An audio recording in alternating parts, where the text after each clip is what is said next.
Good morning, everyone. Welcome to Higher Moment Mastermind. I'm Sheila Litzar, joined by my colleagues Fern Schellinger and Alki Thompson. And Julie is going to get lots of extra attention today. It is the holiday season, and so we're kind of late, but that's okay. We are here to help. So Julie, you were saying before we started recording that you're a little challenged, as most people are, with what do you do with your resume?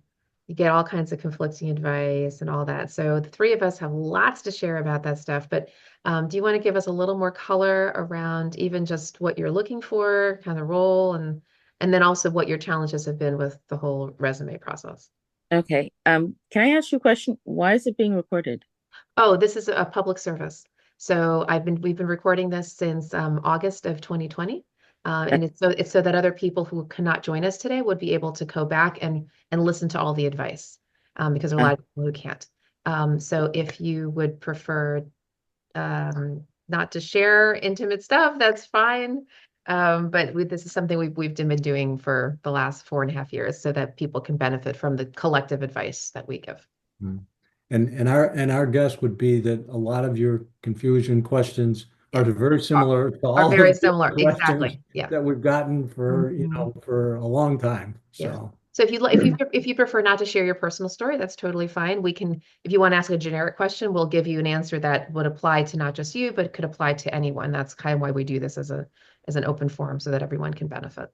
okay, sure. So basically, I guess, well, the first thing is the simple question is obviously the resume. Mhm. Um, on the resume, I'm not saying people give me incorrect information, Mhm. but sometimes it's not consistent. Mhm. And so I struggle to figure out Mhm. what is the What? best way to do it, Yeah. um, because sometimes the most applicable experience is not my most recent experience. Right.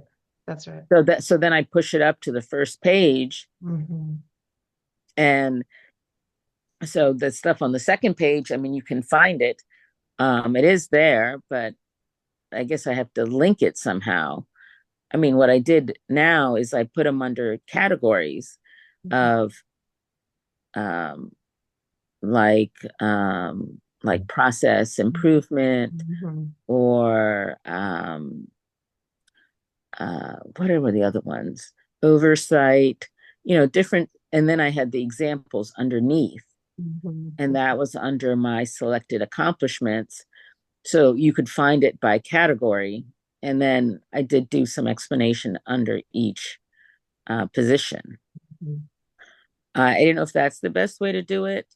If I do it by position, you might not see it. Mhm. So I'm always kind of conflicted, not really conflicted, confused is probably a Mhm. better word.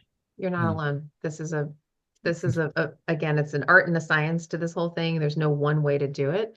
We can give you some advice. I have a lot to share on this, but you know what? I'm just going to go ahead and let Vern and Alki, if you want to jump in first, I'm happy to round it out. um, well, I'm, my first thought is to tell us a little bit more about your background and what you do and what type of role you're looking for, because that also can, then we can dive into the resume. If you feel Well, comfortable. I would like to try to go into in-house counsel. Um, I went to C&M a couple weeks ago, and you know, obviously, they made a fair point. The gentleman that assisted with my resume basically said, sometimes it's easier for because we're the product, for someone else to see it than we are from ourselves. And it just like kind of jumped off the page for him. He was like, you should be doing like crisis management. You've done process improvement. You should be an advisor or, public policy um, type of manage. I don't want to supervise because that's just not something I'm interested in. I've done it before. Um, but I have a legal background with financial experience. I've worked on high profile projects. Majority of my career was in the federal government. So I'm pivoting. So I'm kind of doing several different things, and I've been going to these classes, but sometimes listening to them makes a lot of sense. But when you actually implement them, Mhm. Right. it's you're like, what? I learned all this. How come I'm not Yeah. if I'm doing this right? Or is it because the market just slowed down? It's not just the market. The market's always been unicorny, right? Because employers are trying to look for that purple squirrel. Real quick question. Are you in transition right now or are you gainfully employed? Yes. You're in Um, transition. Okay. So when you think about the kind of role that you're looking for, are you looking for something right now that's going to be, like how strong is your filter right now? Is the filter, hey, I just got to get a job, or is it I'm willing to wait for the right opportunity because I want it to be sort of a good long-term fit? um, it doesn't have to be a long-term fit. Okay. One one thing I cannot do is I can't do lobbying. I Mhm. have a lot of congressional relations experience, and there are jobs out there that I can completely do, but I would have to be a registered lobbyist, and I want to go back into the federal government. And if I do lobbying, I would they could like prevent me. They could prevent me from working for like 5 years. Right. And so I don't want to have that. So I have found those jobs. And the interesting thing is the word lobby is nowhere to be found in the It be, entire. because it's a colloquial term. That the word lobbying, it actually came from, it was in the Mayflower many, many years ago. The people would advocates, government relations people would um, engage congressional representatives in the lobby of the Mayflower. And so they started calling it lobbying. So no one ever calls it lobbying. And it's a colloquial term. They'll call it director of government relations or federal relations or legislative affairs or government affairs, those kinds of things. They just don't actually use the term lobbying on paper. They'll just do that, colloquially. Okay, so lobbying is definitely not what you're looking I, for. I can do all the work behind the scenes. Right, but I just just can't. not the I don't. actual, you don't want to be you can't be a federally registered lobbyist. Mm. So here's a thought for you. And actually, before I give you the thought, one more question. Are How open are you to various opportunities? In other words, are you looking for something very specific in terms of what you're looking for, or are you open to a range of things? I'm open to a range of things, but I have a floor on the salary. Mhm, And I would like something that uses my skills and values me. mhm. Alki, do you have a thought before we go in? Well, I have a question, and I don't know if I missed it or not. Um, I think Vern asked a question that took us back some, and then I know we're going forward. But I think I was trying to get clarity on what was your title before, and then and now as we turn to the pivot, I'm trying to hear what you're pivoting from. I know you said legal background and some government space, which I worked a long time ago for a nonpartisan group and understand some of that you've shared so far. But I kind of wanted to hear clearly, I guess, what were some of the titles that you have, or the title you have now, or your title you're leaving, Mhm, and what you're and then we can turn towards the mhm, pivot. I mhm, was the legislative affairs specialist. Before that, I was an attorney. Before that, I was a senior policy advisor. Before that, I was an attorney, but I did legislative congressional affairs, and I did oversight, crisis management, and I know a lot about administrative law. I've done some bankruptcy. Um, I can do administrative hearings. I prefer not to do uh, federal court litigation. I prefer just a lot of work. Was this all for the federal government, all the job titles you've just had? The ones I've mentioned, most of them are. I have also done some private sector, but that was much shorter period of time. But in terms of your recent, like three, four titles, was that all federal government? Yes, Okay, got it. And are you looking to go back to the government? That's your ideal. Is that that right? is, yes. Yeah. And of course, we know what's going on with Yeah. hiring. We all know, right? A lot of people are leaving. It's hard to get back in there. So, I mean, that may be I mean, that's one thing people are saying is that because it has been tough to go back in. Right. Uh, and I did like a stint on like the Hill congressional as a congressional staffer. Okay. And they said, well, jobs will open up once all these people are not willing to be on site. Yeah. That's theory, but I don't know. Yeah, a lot of the federal government is there's going to be what my understanding is a hiring freeze until the new administration comes in and starts to, pare things down. An important question now that I thank you, Alki, for that question. Now that I understand, okay, so you've been in that sort of legislative space. Specifically, what issues are your areas of expertise? Um, Veterans, Hmm. I've done veterans work. I've done transportation, infrastructure.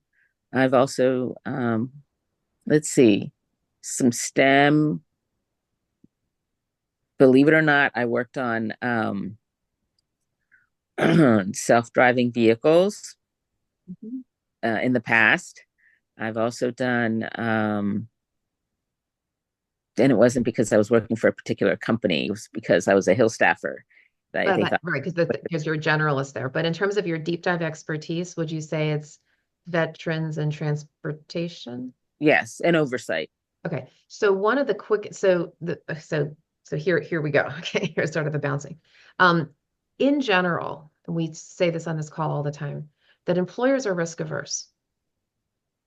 Okay, when they're vetting your resume, or you've been referred to them, but they're vetting your candidacy, and somewhere along the process, they're saying, is this individual going to fit the following boxes? Does this person have the skills for this role where they have a minimal learning curve? Do they understand our sector? And in your case, because you're in the sort of government affairs world, do they understand our issues? All right. Do they have an understanding of it? Is this person going to fit our culture, our compensation, all the things, right? Okay. But particularly the skills and the industry, or in your case, the issues, are where they're going to focus. So right off the bat, if you have that lens, that already is going to help you. You just have to have that filter. And one of the best ways to think about your resume is if somebody's actually reading it. And what I mean by that is if your resume is showing up before you are, meaning the first thing that they see is the resume, that's the document that they have. If you show up before your resume, meaning you're showing up by reputation, relationship, there's an internal champion, somebody's recommending, that's an entirely different thing. Because then they're not looking at the resume as much, they're looking at the reputation. Oh, you just got to meet Julie. She's great. And then they'll say, by the way, do you happen to have a resume? So then your resume is not nearly as important as the other way where it's just you. So that right there should help you in terms of how you're thinking about the role, applying Okay. for a particular position. When you can get somebody to refer you, I mean, yes, your resume is important, but it's not nearly as important as the reputation. But let's just say your only option for whatever reason is the straight in the front door, the application situation when you're relying on your resume. Your job is to walk a mile in the recruiter's shoes. You want to be the recruiter when you're doing your resume. If you were the recruiter recruiting for that job and you looked at that job description, particularly the qualification section, if you were if you were that person, what would you need to see on your resume for you to say yes? Because they've got hundreds of resumes, right? Especially if it's on a job board. Thousands. Thousands, especially if it's on a job board. That's why it's so difficult to get a job through a job board. The competition is overwhelming, especially with remote jobs. Then it's a whole other situation, right? Because then you're competing with people all over the country. And so we always talk about keywords, the keywords on your resume, and not just the keywords, but the positioning of those keywords, the layout of those keywords, the emphasis of those keywords matter. So for example, in your particular case, I work with government relations people a lot. So that sort of happens to be a little specialty of mine. And whenever I do resume writing and LinkedIn profile writing and such. And so when I write a resume for a government relations professional, I'm always focused on issues. I literally have a section near the top called issue expertise. And we'll go down and we'll say, okay, what are the issues that this person's really an expert in? And how can we kind of lift that up? So for example, because I'm just going to do two of the ones that you mentioned, the vet and the transportation. If you are applying to a nonprofit, I'm not saying you have to be the lobbyist. I get that you don't want to do that, but a policy role, for example. And that is a veterans organization, not the VA, right? But the nonprofit equivalent.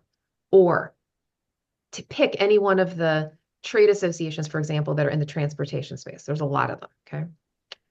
If they're looking for someone to do the policy work on the back end, well, guess what? That particular resume has got to have the transportation or the vets highlighted, not both, not both. It's got to have an emphasis that relates to them.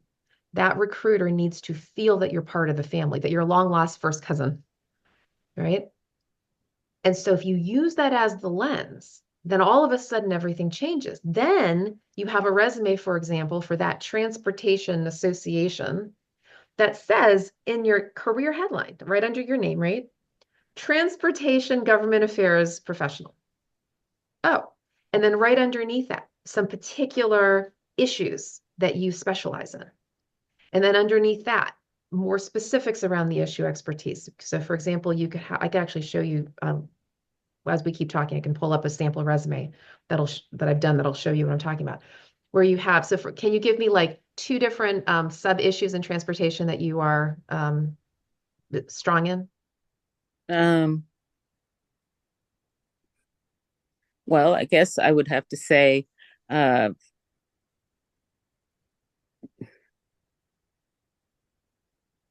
well, I mean, I'm thinking because I mean they're usually just policy things. Like I've been working on the reauthorization acts. Got So, it. So like which FRIAF, like FAA? Are you on the no, aviation side? it was the I worked on the FAST Act, with Okay, investment across the fine, board. fine. So let's just say the FAST Act. That's fine. You can actually put that in there. I That's have jargon. That's appropriate jargon for that resume. If it is going to an organization who needs you to know that the FAST Act, for example, or right now I have a couple of aviation associations that I'm working with, and one of them is very much into the FAA reauthorization or whatever it is, right? Like everybody's got their policies and stuff. And so the FAST Act would be something that you would highlight right up top, first page, above the fold, as we say, okay? And you would mention like FAST Act in bold, and then a little sentence around, what you've done with it or whatever, like, okay? So the whole top of the resume to first half is going to focus in on transportation and more specifically what part of the transportation sector you lean into. And then underneath that, when you have your experience, your chronological, what you're going to do is you're going to de-emphasize the work that was less relevant and emphasize the work that was more relevant. This is an advertising document. That's all that your resume is. Okay. And there's no rule that says, oh, you have to give equal weight to everything on your resume. Not at all. You can focus in and you can fade away from certain things. And so if it's a transportation resume, you're going to uplift all the transportation work you've done and downplay the STEM and the VA stuff and vice versa. So everything, everything is all about the focus of what is important to the employer and what's important to that role. And does your resume align with it? And can you restructure things so that it leans into what's important to them? Does that help? Yes, I mean, like if I have someone who is, as you said, because you said there are two ways. One is your resume, one is somebody else. If they do it with the somebody else, and I don't know what the position is. Well, actually, so there's two ways of the somebody else, right? One way is actually what I was thinking is there is an opening. Okay. So the opening is a director of legislative affairs, whatever it is, right? You find the opening first, you go to LinkedIn, you find that you have the hiring manager is a second level connection to you. You go to the first level and say, hey, John, I noticed you're connected to Susie Cream Cheese, who's the hiring manager. Okay. I've recently applied. Would you consider forwarding my resume to Susie for extra consideration? So that's one way to do an internal champion. So then there is a live job. You've already customized your resume. You're just getting somebody to flag it. That's Right. one thing. And that's kind of what I was sharing. The other side, though, is yes, if you have an internal champion, somebody who's in a veterans organization, a transportation organization, and you don't know that there actually is a role. In fact, you haven't found that there's a role. You're just interested in being considered for something. Yes, that might be more of a creative referral, in which case you're right, you wouldn't know. But even so, you still can have a transportation resume. You still can have a veteran's resume. and you still share it. And then in your case in particular, right? Because again, you're issue focused. Most of the people we talk to here are not issue focused like that. They're like they have a profession or an industry, but you have issues. And your issues are what would right? Not, you know, you got issues. You have issue expertise, right? Where you can lean in and just have different resumes that are a little, maybe a little more generic, but then you can customize it if there actually is a specific role where, oh, Fast Act is going to be more important than XYZ reauthorization or whatever it is. Yeah. Is that helpful? Here, a quick add-on to that. And as you're talking to people specifically around those issues, even if it's not a job, the more people that you talk to that are familiar with those issues, know those issues, they may also Exactly. That's know right. of That's opportunities exactly that right. you haven't even That's found right. yet. That's right. That's So exactly. that's the You, networking you, part of the whole job search. you start fishing in the transportation fish pond. Well, I guess what I'm trying to find out is if I know how to do the work, then do I have to stay in the transportation veterans arena? Because the skill sets are the same. So there's a, oh, sorry, Alec, you want to chime in? Oh, you go ahead. You had already started. Um, so it really, yes and no. Again, remember that the employer is so risk averse, right? That from their perspective, they're going to be most attracted to you for opportunities that are directly in their space. A lot of job seekers talk about transferable skills, and it's true. Most of us have transferable skills. But because the employer is the one who's saying, I'm going to vet you for something that is appropriate for us, from their perspective, the more aligned your background is with what they want, the more likely it is they're going to say yes. If you step away from that, or I should say, the farther away you step away from that, the more risky you become as a candidate to them. It's not to say you're not a capable person and you can do the, of course, you can do a lot of jobs, right? But in terms of what they want and the competition that is out there, that's where it gets risky. Now, with that said, if you know somebody, I'm making this up, you know, you have a friend, Mary, okay? And Mary works for some other kind of, not vet, not transportation, some STEM maybe, I don't know, something else that's kind of in your background a little bit, but it's not necessarily something you're really um, expert at. But maybe you have an interest. And Mary thinks the world of you. And she knows that you're looking for work and you're in the GR world or whatever. And she goes to her employer. She goes, employer, look, I got this friend. She's amazing. You gotta meet her. I know we don't have a live opening right now, but she's just amazing. That's often how people make their career shift is through a deep relationship where somebody trusts their friend, brings them into this organization where their resume is almost irrelevant. Then your transferable skills tend to come to light more. But if it's really just somebody looking at your resume, more likely because you're just a resume at that point. You're not, the humanity hasn't come out yet. It's just a document. All they can do is vet you based upon that. And therefore the risk aversion goes higher. And they're like, okay, I just want to make sure that she can do the job. It's like if you're looking for a plumber, right? You're going to go look on Yelp or you're going to go to your right friends. Who's got the plumber skills to fix my leaky faucet? But somebody who's been doing, I don't know, who's been an electrician who says, oh, I've got transferable skills. You're like, I don't know. On the other hand, if your friend said, no, I know this guy, he's typically an electrician, but just letting you know, it's not all over, but he really actually is really good at plumbing. Okay, friend, I'll trust you, even though it's not on his website, but I will trust you because of the referral. It all depends on how the person is seeing you first. Are they seeing you on a piece of paper or are they getting to know you through a relationship? The relationship way, they're more likely to trust your transferable skills. Do I need to put the whole star story in a very concise manner on the resume or just the result? I like to What say, it did? that you put it in a concise manner, the result plus like another line or so of the story. Some people only say the result, but especially with roles where there aren't a lot of metrics in your world, I think a little bit of not a long story, but like a couple, 3 lines to me is very helpful because then the person can be like, oh, let me understand what this was all about. If it's just a one-liner, it's kind of light, right? That doesn't have a lot of weight to it. And so they can't really hang anything on there, but I think a couple, 3 lines is important. So, and Bookie, we do see you, and hi, welcome. Good to see Yeah. you. Mhm. Alki. Yeah, now that you've thrown that one on the table, I was just gonna, because I know we don't have enough time. You have us going this is a whole full on pull you aside and like take the next 4 hours. We could really chop this up quite a bit. I'm gonna work backwards with the things she just said to that question, which I agree to her. I think um, I usually put this at the top, and a lot of people do summaries and all those types of things. And what you were describing about segmenting your resume, which Shira talks about a lot on this call, labeling the things that you've done. This is a good swap. I tell people, like, if they have a bunch of good things on their resume, pull one out. And if you have a 2 sentence story, like to lead off with, like, here's a problem, knocked it out of the park, or a lot of people, like, dedicated, experience, whatever they call themselves. This is a good place to say your title, the problems that you typically have fixed over the last 5 years, or something amazing that you've done, and you put that 1 or 2 or 3 sentences that she was talking about, and boom, you lead off with that, just like a book that opens, or a movie that opens with a cliffhanger right at the beginning. Boom, you've hooked them, like, wow, if she can do that, let me read the rest of this thing, which is another whole conversation by itself.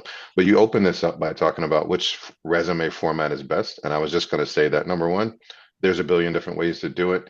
To Shira's point, if it's a specific job, um, that particular employer is looking for specific things. And even then, they've got 100 different applicants, and they may like 12 people for different reasons. And so the way you do your resume, ultimately, there's a bunch of ways to do it. There's no one set way.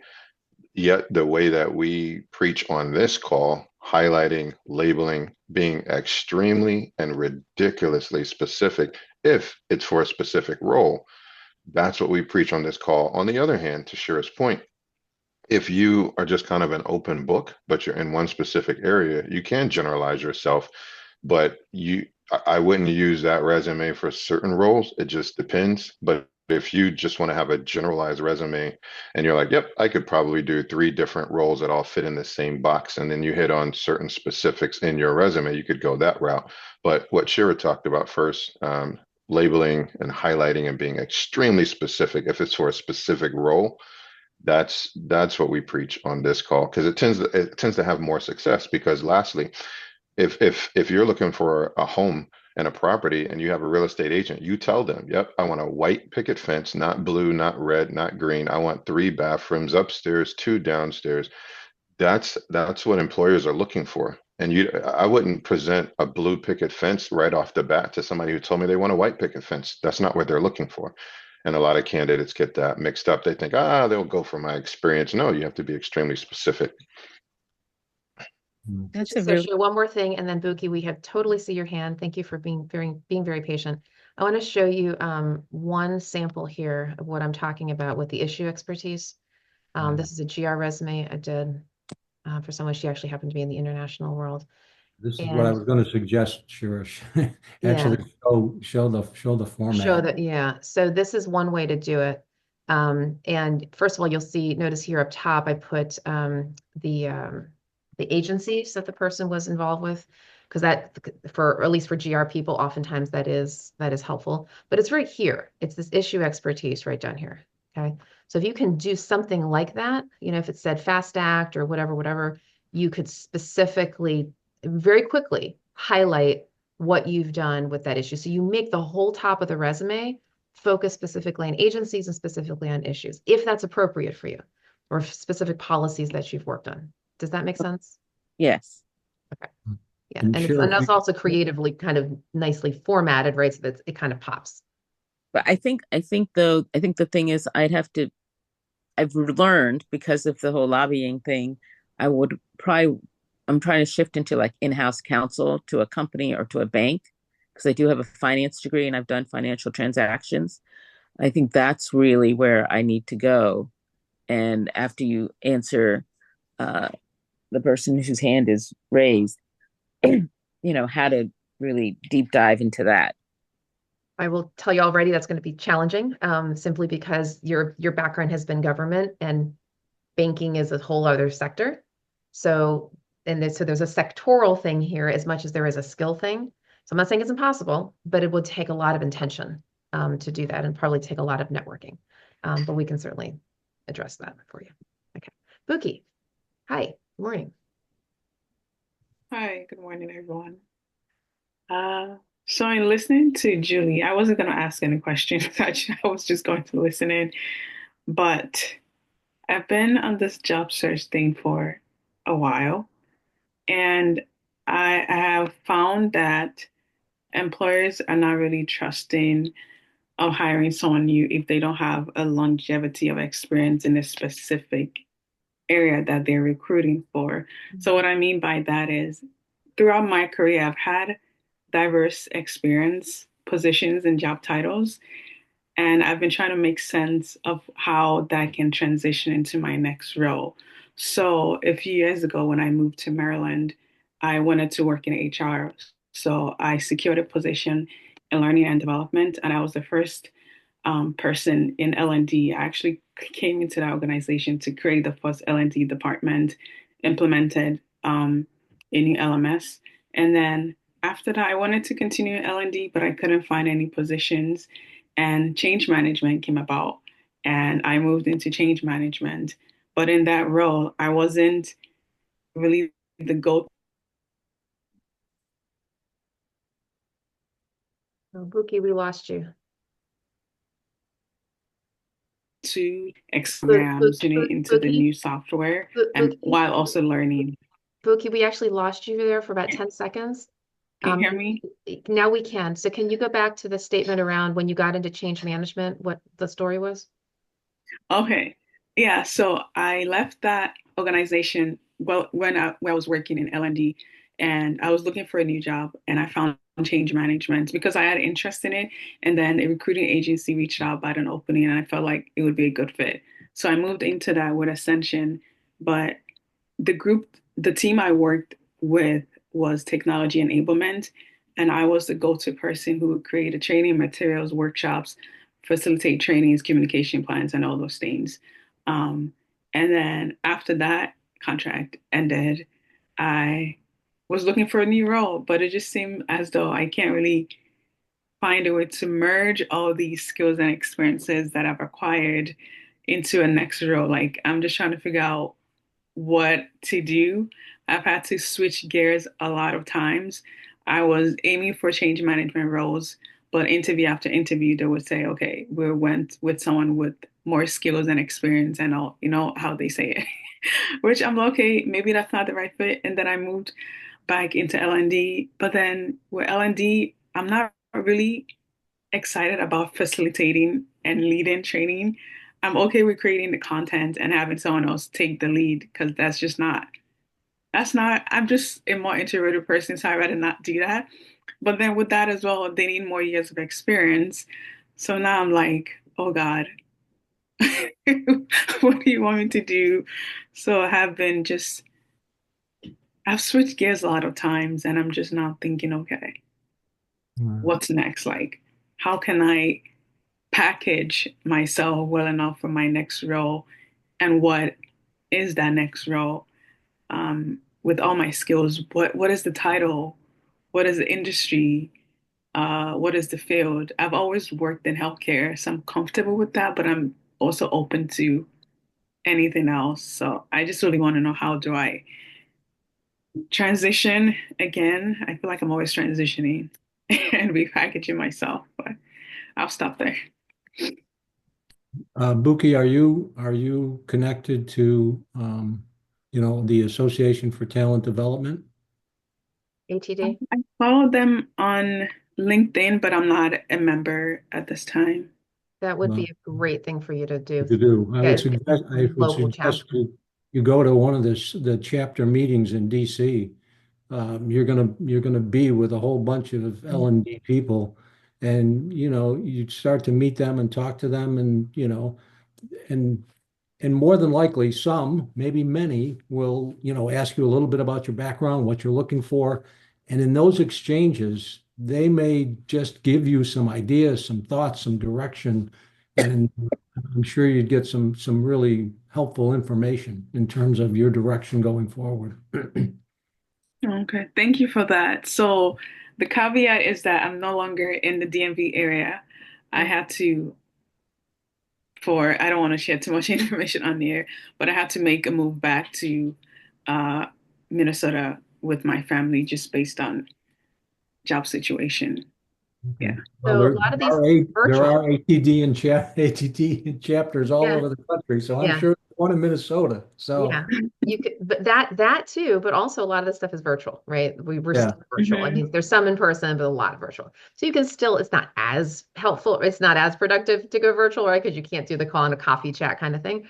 But even so, you never know who you're going to meet on one of these calls, and you can set up a follow-up Zoom call with the people who you see on the screen, right? It's easy to do that because people are there for networking purposes, right? So you're on the Zoom call, you're hearing the speaker, you're hearing people chat and raise their hand and have a discussion. And you can put a little private chat to Susie Cream Cheese, right? Again, and you can say, hey, really liked what your comment is, would love to connect with you. And then you can start sending out LinkedIn invitations to all the people on that call. And then do one by one by one, you can start doing follow-on Zoom calls. So you can do this anywhere in the country. But to Vern's point, these are the people who are going to understand you the best. And that's often how people make these pivots. And so and for Julie as well, when we talk about whether it's your career pivoting, transferring your skills, all of these things, so much of this has to do with your network. So much has to do with your network. I'm going to give you two examples. Literally, they were just came to me yesterday. Literally, one in the morning, one in the afternoon. That were completely directly connected to this. One is I heard of a woman who was a pharmacist postdoc fellow, okay, at a pharma company. She was in a fellowship for 2 years and how to get a job. And so she was told network, network, network. She sent out 20 different applications. 19 of them went nowhere. The one that actually worked was where she knew somebody in another pharma company who was an alumni of her fellowship who said, "Oh, Susie, come on over." And that's the job she got. It was the one and done because it was a trusted relationship with somebody who knew her. Last night, I was coaching somebody on an interview that she's actually in right now. And she said to me that this is a job that it's a wide open search. This organization is Vern would know who it is instantly. It's a very known association. And they did this wide open search for their vice president of membership. And sure enough, this woman knew somebody internally, exact same situation. That person referred her in, right? Well, as it turns out, she found out, I think it was yesterday, 2 days ago, that the HR person actually did not recommend her for the role, screened her out, actually. It was the internal person who pulled this woman in, and now she's in one of the finalist level interviews right this moment because an internal person pulled her in. HR person screened her out. Now, Canada has no idea why she was screened out, but that happens all the time. Because if the recruiter is only looking at the resume and they don't know you personally, look, we're human beings. Recruiters are human beings. We just see things, we don't see things, we miss things. You may be trying to share a transferable skill. We don't see it, we don't notice it, we don't, whatever. But she got the interview based on reputation, not based on her resume. I cannot emphasize that. None of the three of us can't emphasize this enough. The power of networking. It really isn't about your resume. It really is about your relationships. And particularly if you're going to do any sort of career pivot, it is absolutely critical that you have relationships. And that's where LinkedIn can be so amazing, right? Because with LinkedIn, you can find the people who know the people in banking, in L&D, and all these things, right? And you start farming for opportunities. You start planting lots and lots and lots of seeds with all these different people in your network and your network's network through LinkedIn. You have to get a lot of seeds. I always like to say a farmer knows that 50% of their seeds are going to be eaten by the birds, the wind, and the rain, right? They've got to plant lots of seeds for there to be some harvest. You plant lots of seeds in whatever sectors you want, and then let people know personally what you're looking for. And as they trust you, they're more likely to refer you. But part of that is to Buki's point.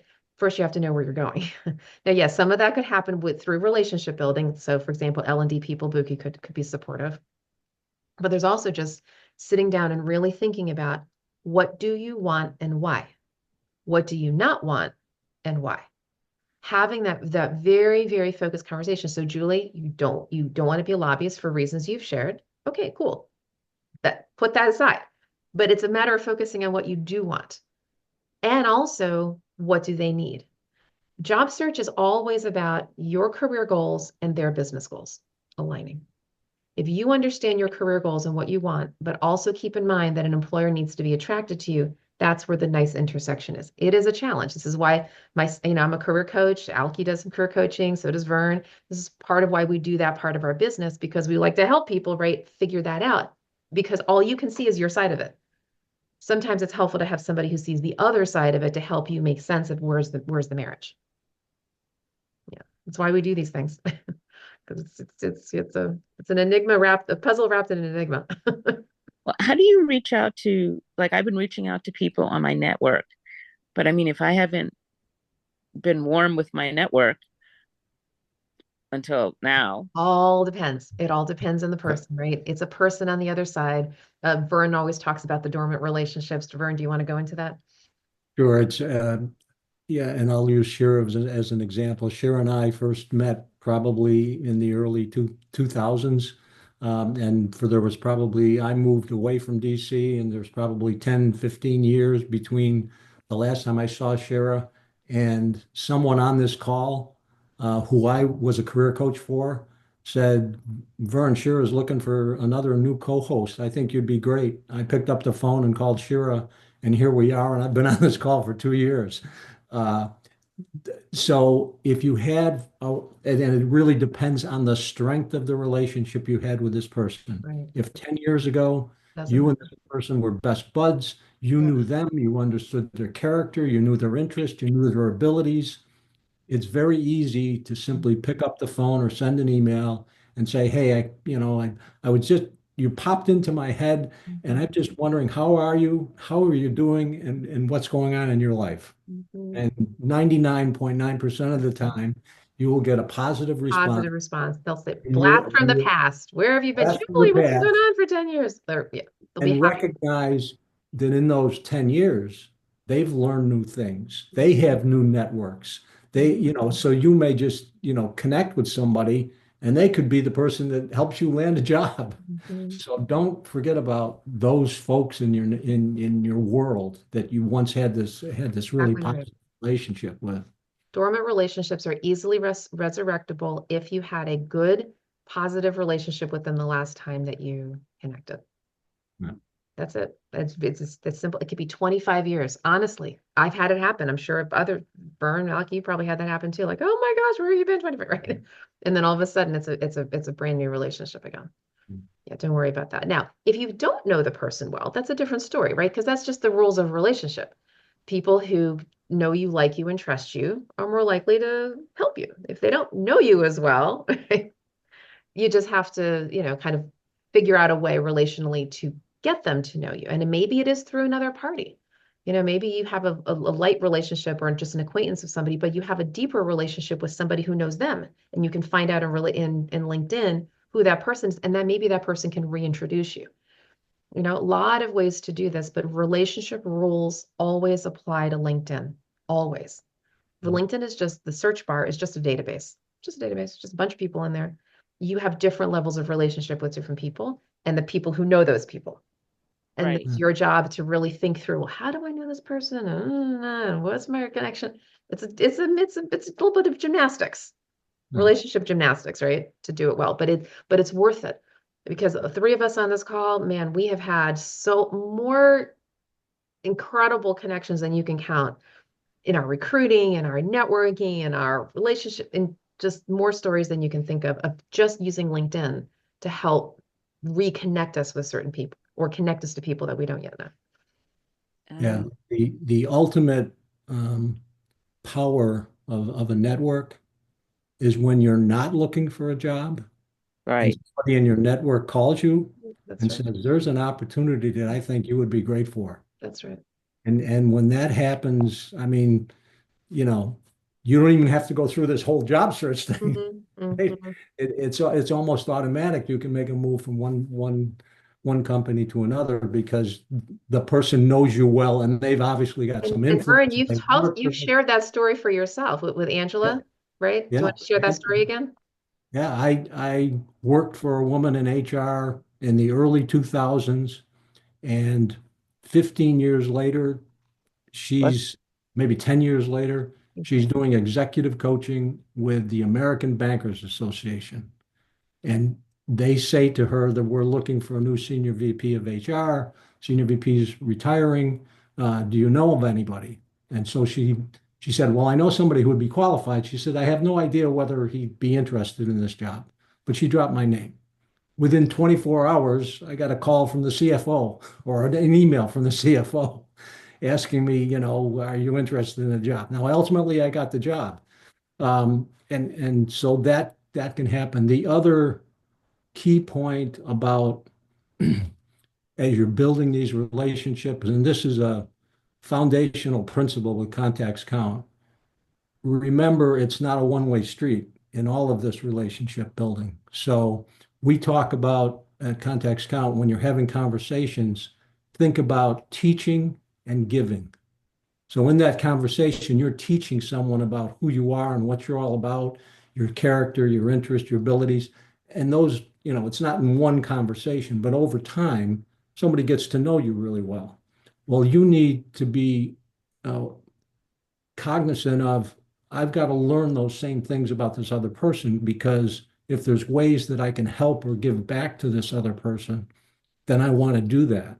And that's where the real strength of the relationship builds and builds over time. Okay. Mm. It's a very time consuming, um, yeah, that's what I have found. It's very time consuming, Yes. like, and you have to do a lot of different things. Yeah. Julie, we liken this process to what in the sales world we call a business development. So myself and Vern and Alki, we're all in business for ourselves, right? So we're constantly having to network and build relationships to get clients, right? We don't have a paycheck from an employer. We're always looking for new opportunities to serve. And we have to do that all the time. We're planting lots and lots of seeds over lots of years. And, eventually those things come to fruition, hopefully.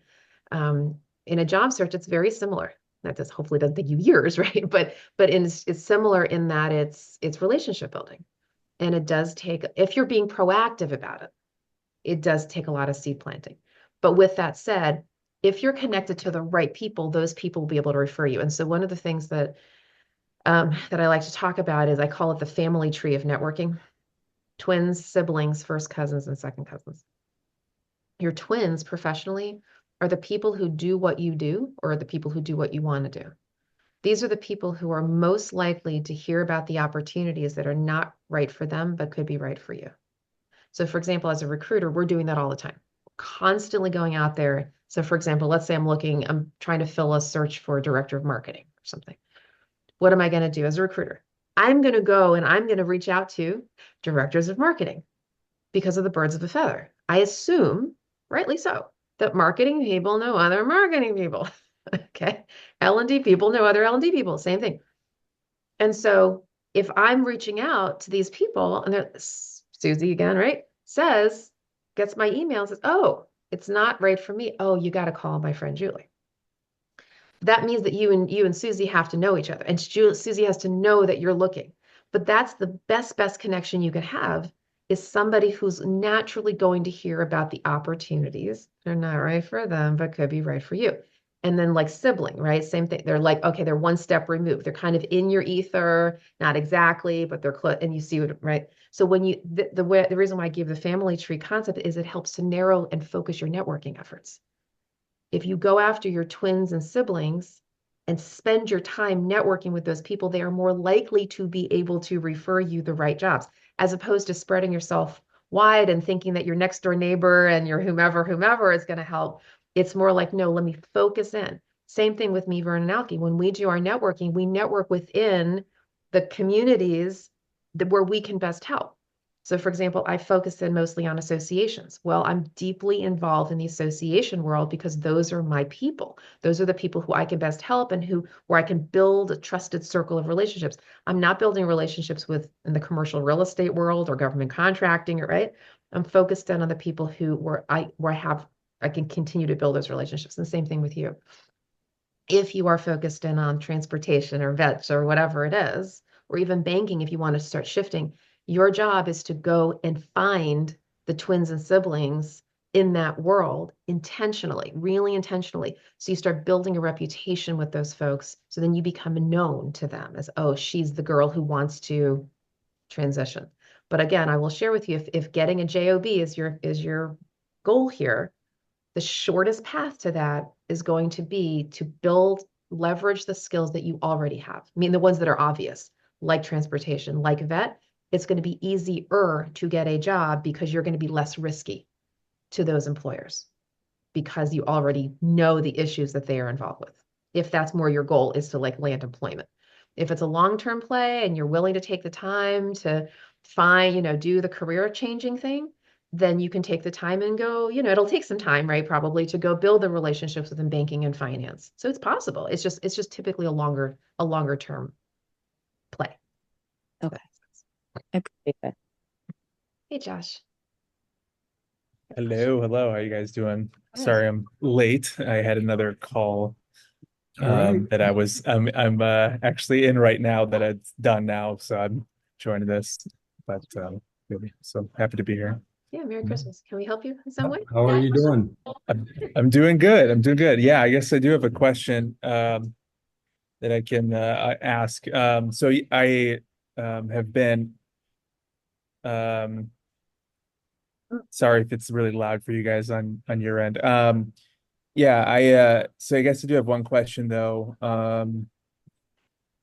If I'm applying for positions or if there's a position that opens up, sometimes I'm busy, so I don't get a lot of time to apply right away. And I always want to, I'll ask another question after this, but if I'm going to apply for a position, what would you say is the best time frame to make sure I get or is there a time frame to make sure Yes. I can get my resume in by? Obviously, I don't want to wait 2 weeks, but like There is. like There is. 24 hours? Yeah. Something like If you are applying online and you want any chance of getting noticed, Yeah. 24 to 48 hours, because that's typically how recruiters, they're screening fast. The first resumes that come in are the resumes that they're screening. But they get to a point now because they get overwhelmed with so many resumes, especially for remote jobs, they literally have no time to vet the people who've come in a week later. So you absolutely want to get it in. And we recognize also that we always tell people to customize your resume, which takes time. So it's like you want to be expeditious, but you also want to be thoughtful. Which also means that you really want to try to apply for the jobs that are as close of a fit, not only to what you want, but what they need. It's always that marriage. And especially if it's a job that's online, then they're looking for the purple squirrel and they're going out to everybody to fish for these people, then they're going to be focused in on the exact match as close as possible. If you are as close to that exact match and you can whip up a resume fast, like drop everything and just get it in within 24 hours, you're going to have a higher likelihood of being noticed. Yeah. To emphasize that point, Josh, it was probably a couple of months ago, I shared a LinkedIn post that I saw with Shira and Alki, where an HR person said, within 24 hours, we have 1,500 resumes. Yep. So if you're beyond the 24 hours, why would they even think Right. of They have no time. more resumes after that? Hmm. They're not even going to look at all 1,500. No. So Why? essentially, oh, sorry, go for it. I'm sorry. Is it because it's so competitive here, or is it just This is a nationwide thing going on. And especially, and this is part of this is a post-COVID reality, because there are a lot of jobs that are still fully remote. So for the fully remote jobs, that's where they're getting the 1,500 because they can have candidates from all over the country. Pre-COVID, most positions were local. And with local, they have a small pool geographically. Now, in major cities, there's still a lot of competition, Chicago, DC, whatever, middle of the country, not as much. But with the whole remote thing, employers love it. They're like, oh my gosh, we can hire anybody from anywhere. It's really great. We got all this talent, right? That we can look at from a job seeker's perspective. Oh my gosh, the competition is ridiculous now. The converse is also true. If you apply to a local job, meaning the job is locally based, the employer says it's a hybrid. All right. And I don't just mean live in, for example, the DC area, but it's a fully remote job. I mean, they literally say it's a hybrid role. Your competition goes way, way, way, way, way down. And the reason is there's still a lot of job candidates who only want remote jobs, who will not apply to those hybrid roles. So now your competition is less because you're only competing with the people who are willing to work hybrid. Pre-COVID, it was the opposite situation. Everybody assumed they had to do their 45-minute commute. Now we're like, no, I've moved to wherever and I don't need to, commute or whatever. But the hybrid jobs are going to be easier for you to land. So essentially what I'm hearing too is that it's we're going back to the 24 to 48 hour time frame. It's probably in my best interest if I don't have the time to be able to tailor, just to send it in and hope That's for the all best. you can do. That's all you can do. At least something. Yeah. Right. At least something. Okay. Mhm.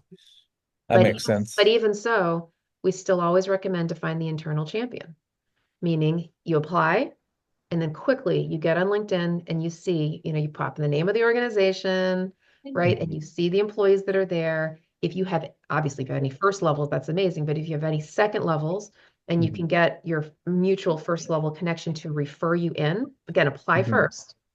And then say, hi, Mary, I noticed you're connected to Susie at Acme Company.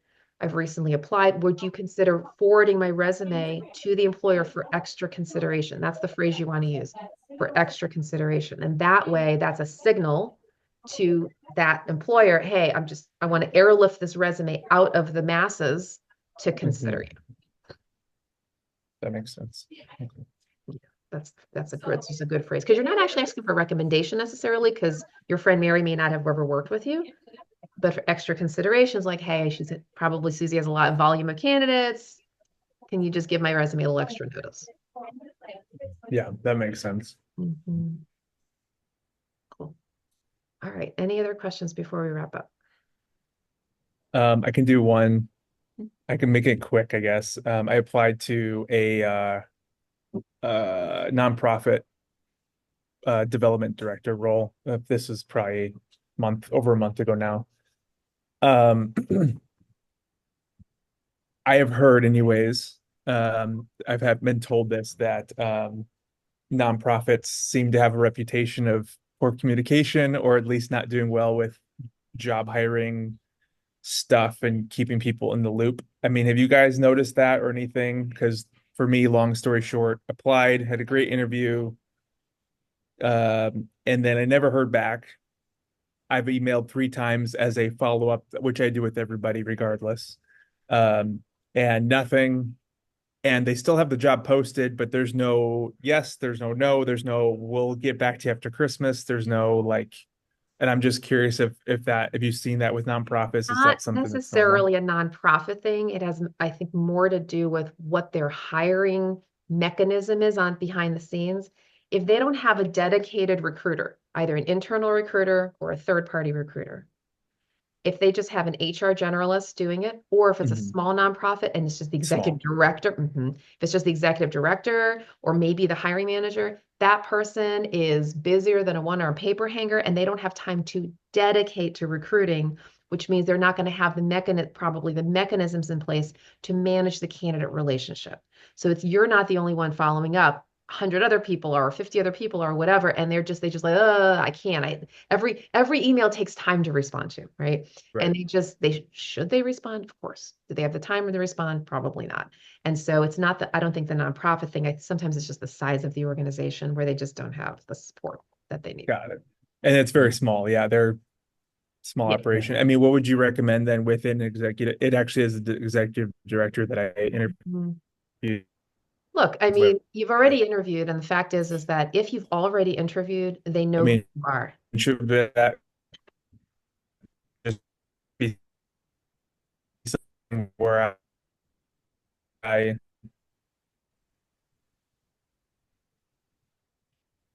Oh, we're having some challenges today. I think Yeah. he froze. He did He's freeze. frozen. He froze. Aw. All right. Well, if he comes back. Oh, you're cutting out. Oh, there you are. Josh, can you hear us? Might have lost you. Do you want to turn your video off?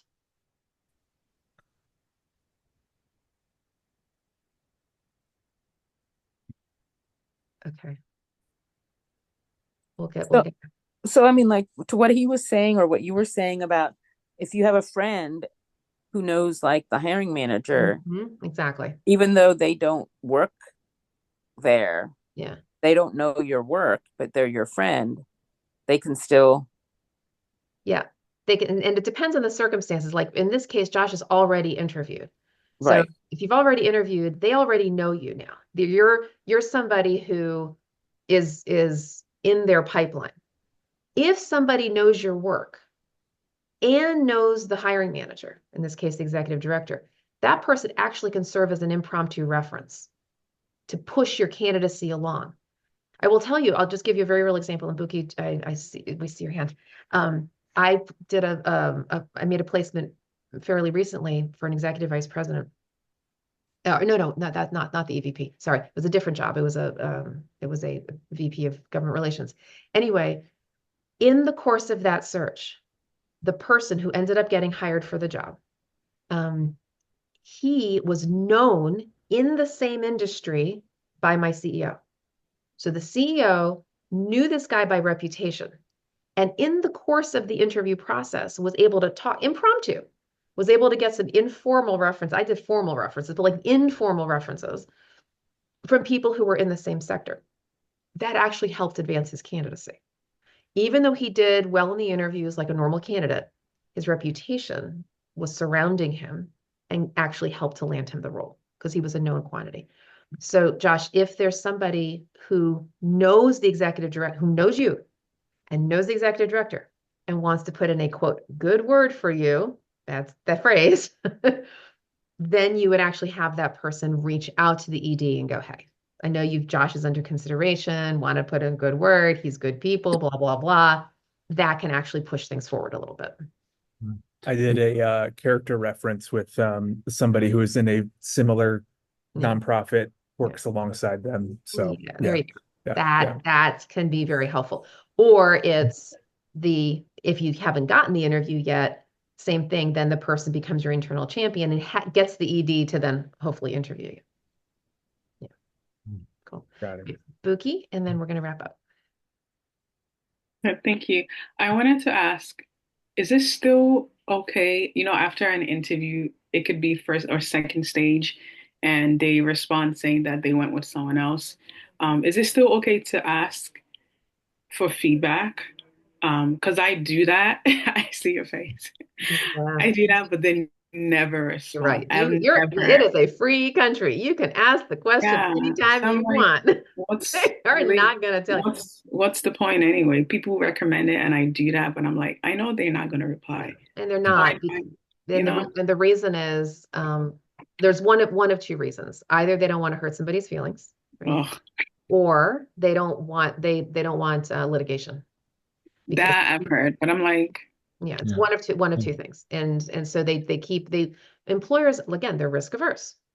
And they mhm, want to keep the CEO out of an orange jumpsuit, if you know what I mean. So they try to do everything they can to make sure that there's nothing that they would say that anybody could misconstrue. So the best that they're probably going to say to you is, we went another direction. Maybe they'll say it's another person was more qualified, but at the end of the day, honestly, it doesn't matter that much, right? Because when a candidate's asking for feedback, remember that the reason why the employer didn't hire the candidate is usually has something to do with fit for that role. So even if you did get feedback, it may not have anything to do with but usually not necessarily something that you can transfer and learn for other opportunities. Oftentimes it's just, it wasn't the right culture fit or it wasn't the right skill fit for that job, right? So even mhm, if you did get feedback, it may not even be helpful for you because it's relevant for that job, not for other jobs that you're going to apply to, usually. mhm. Yeah, but that's it. You're welcome to ask, but you're right. You're probably not going to get feedback that you're looking for. Sorry. Yeah. Can I ask a simple question? I had to, my battery is dying on my phone, so I had to turn off my video. Um, since you focus on associations, Mhm. um, what would be for someone who's seeking Mhm. a position, best way to, because there's so many of them here. So, right. And so are you asking about how to find who's out there, the names of them? Which one may be a good fit, and then kind of investigate further. Right. Well, so first of all, you'd have to know who they are. And I'm going to give you a very simple, it's going to sound almost kindergarten of a piece of advice, but it's actually not. A real easy way to find out who's in the space. Okay. Because you're right, there's so many. I mean, what is transportation? It's everything. It's highway, it's aviation, it's this, it's that, right? What I would recommend that you do, and I'm not kidding, this is as simple as I've actually helped my clients do this when they're trying to get into the association world, is you take some aspect of the sector. So it could be just the word transportation, it could be highway, it could be bridges, it could be tunnels, it could be aviation, it could be airports, it could be whatever the thing is, okay? Any of those. Literally in Google, not even in LinkedIn, just in Google, put the word transportation and then the word association. You could also put the word society, but it's in your world is probably going to have the word association because it's probably going to be a trade association, and then see who comes up because any association that's related to that is going to pop up, and you can just keep on doing search after search after search with all the different parts of the sector, and then you'll probably get a nice, kind of rich group of people, a group of organizations.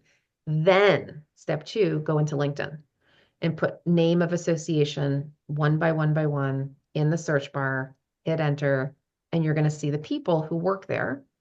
And then you can say, oh, there's the vice president of government relations for the, what is it called? The International Bridge and Tunnel Association or something. I forget what it's called. And then you see if that person's a second level to you. Hopefully they are. Then you try to get introduced by that first level mutual connection. Does that make sense? Yes. Yeah, you can do it in a sort of a linear way. Okay.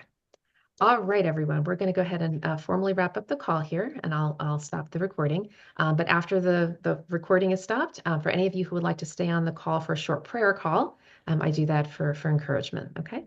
So wish everybody a Merry Christmas. I'll look forward to seeing you first. I guess it'd be January 2nd, the first Friday of the new year. So Happy New Year as well. And if you need to reach me or Vern, I know Alki just left. I'll put my information. Vern, if you want to put yours in, Okay. you're welcome to reach out.